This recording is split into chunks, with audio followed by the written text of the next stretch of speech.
Hi everyone, Sandra Vail here at Homesteading Ways, and today I'm going to go over the things that I have in my bug out bag. But before I get started, I just want to let you guys know I'm not an expert in this. I'm really not an expert in anything, but I'm not a survivalist. But in 2007 I did start my journey in prepping. I was living in the city then. I was living in Milwaukee. That's where I was born and raised, and I stayed there for most of my life, and the prepping eventually led me to homesteading. But ever since then, I've always had a bug out bag, and so I kind of changed things up with the seasons and just with my needs and stuff like that. So I just wanted to show you guys what I have and just give you a general idea of some stuff you may want to put in yours. All right, let's get started. First, with my bag, I'm going to tip it here because the bottom comes off, and in there it snaps on the side here is where I have my food stuff.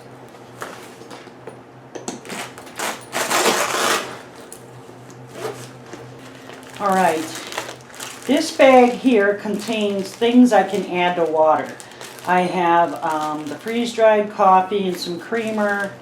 I have hot chocolate, and then I also have some of that fake apple cider in there. Just different things, you can drink or warm up with if you're out, especially in the cold.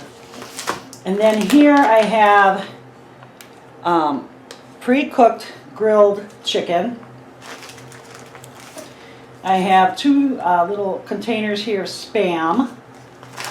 I have nuts. I have a big bag of granola, and then I have a bunch of these peanut butter crackers. Now put in there what you want. You're going to want some calorie-dense food, but you're going to also want what you like to eat. Don't pack stuff you've never tried before or you don't like. There's no point in that. I mean, if you're bugging out, you're going to be stressed already. So you might as well have something you like to eat, but you're going to need the calories for walking and just the extra energy you're going to be using.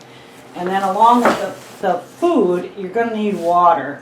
Now, this isn't a whole lot of water, but it's a start. And to carry as much water as you may need just would not be practical.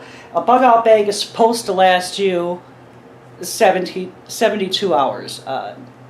Preferably no longer than that, but hopefully a lot less.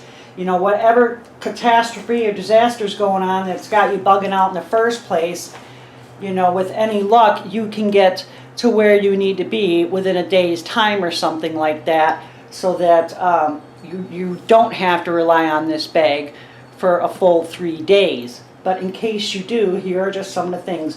Now it's getting to be winter, so I changed out a few of my things. Actually, let me go to the side here. In here, this is BioFreeze. Paul and I are getting older, have aches and pains here and there. But if you're going to be exerting yourself a lot, you too may end up, with a painful back or knee or something. And this can help you out a lot. It's just like an icy hot. And then I have triple antibiotic ointment. I have Band-Aids of different sizes and gauze. If you're going to be out in the elements, whether it's summer or winter, there's a lot more chance you're going to hurt yourself one way or another, or even get blisters or whatnot. So you want to have stuff like this on hand so you stay as comfortable as can be, and you don't make a problem worse. So let's get into here. This right here is super important. It's a road map, a state road map. My state is Wisconsin, so I get a free one of these every single year. You can usually get them for free at DMV. However, there are state websites that also offer various maps for different areas of your state. Check it out and order those maps. They're awesome. Also in here, I have copies of important papers. Let's say you have to hurry up and get out of the house. you know, maybe your house is on fire or wildfire's coming or something, you want to be able to have copies of your stuff, whether it's insurance papers or your birth certificates, all kinds of stuff. Next, I have an extra pair of gloves, and this is a really heavy-duty winter hood. It comes down over your head and neck and really helps to keep the wind and the snow out. Obviously, I would take this out if we were coming up on summer, but it's winter in Wisconsin, and so you kind of sort of know the drill. Along with that, this here, this next item, I keep winter or summer, and that's extra socks and underwear, because life is so much better if you have dry feet and clean underwear. Put at least 2 pair in there, you'll be happy you did. This is really important here. This is extra cat food. Well, actually, that's dog food and cat food. My dog is a medium-sized dog. He doesn't eat a lot, and my cat's really small, so she doesn't need a lot. But don't forget your pets. You're going to want this stuff in your bag. Now, if you have small children, like infants or real little toddlers that can't carry a bag of their own, then you're going to have to put their stuff in your bag. So make sure your bag can accommodate that. But also, you know, try and get the kids to carry whatever they can, even if it's just a small toy or two, because this bag can get real heavy after you've been wearing it for a while. So the more lightweight stuff or the less stuff you can put in there, the better off you are. But don't skimp. If you're going to need stuff, you're not, you know, in the middle of bugging out is not the time when you say you wish you had this, you wish you had that. Put it in there if you think you could really use it. Okay. This is an N95 mask. Now this won't, you know, protect you against everything, but if you were in a fire or, you know, a wildfire, this would really help. Anywhere where there's a lot of dust and, you know, just bigger particles in the air. Also, if you could end up coming in contact with people that might be contagious with something, I'm not saying this will really protect you 100%, but it sure is better than not having it. Make sure everyone in your family has one. Here for medicine, make sure to have extras of your prescriptions. If you can't get extras, you can only have what you have, then make sure you can grab them easily and put them in your bug out bag as you're flying out the door. Keep your bug out bag by the door you use most often, and then keep your medications in a spot where you can easily grab them, hopefully in the same room as your bug out bag, and shove them in there as soon as you know you need to be on the road. And then I have some cold medicine. I have pain medicine here. This is ibuprofen. It's good for pain and fever and stuff like that. You really don't want to be on the road and in pain. And along the lines of that, also in here I have an anti-diarrhea. You're going to be stressed out and you may be eating food that's kind of not what you're normally used to, you know, especially if it's cold, and that could really lead to some digestive upset.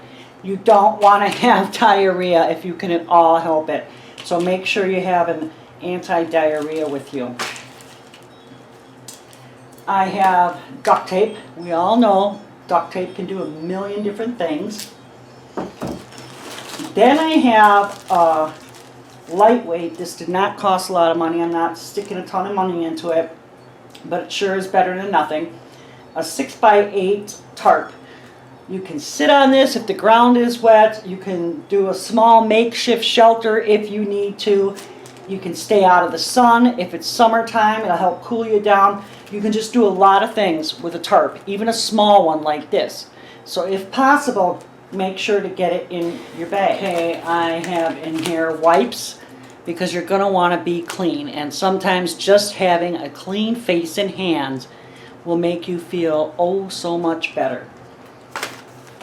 And then in here, these are water purification tablets. Remember we talked about how this may not be enough water.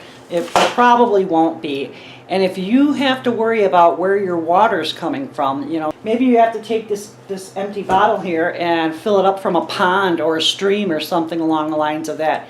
If you have these tablets with you, then you don't have to really worry about what questionable stuff may be in that water. You can also purify water with iodine or bleach, but look that up ahead of time and make sure you have that information with you in your bag. I have, probably if you watched my crisis video, you'll know this radio was in that video as well. I bought 3 of these at the time because I got such a great deal on them. It's a crank, but it also takes batteries.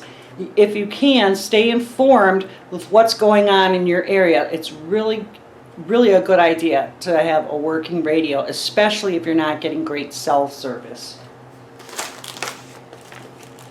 Here we have ways of making a fire. I have a lighter and I have matches. It's kind of a big box, but they're the good wooden matches. I have paracord here. This would work really well with the tarp for making a shelter. But you can use this for a lot of other things as well. Plastic sheeting, you can use that for a bunch of stuff. It doesn't take up a lot of room. That's why I have it in there. Then I have flashlight, LED, really bright. Make sure to pack extra batteries just in case.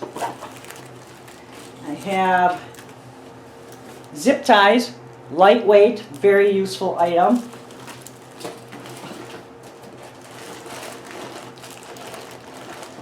And then I have a bunch of the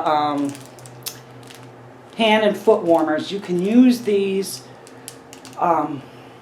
for a lot of different things, but here I'm mainly using them to keep your hands and your feet warm, because if you're outside and it's cold, that's really going to suck, and it can also be physically dangerous, so keep yourself warm. Be prepared.